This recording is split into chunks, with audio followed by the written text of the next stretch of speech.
structure and function in communities. The relationship between ecosystem processes and species richness in communities. Lawton, 1994, put it, what do species do in ecosystem?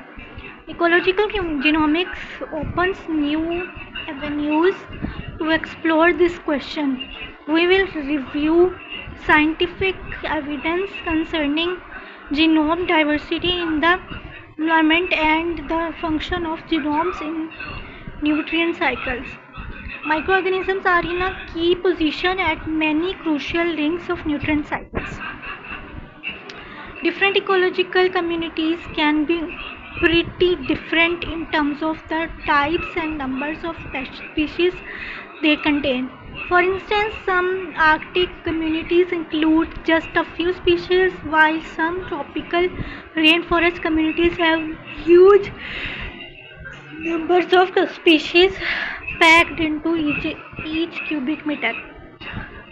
One way to describe this difference is to say that the communities have different structures.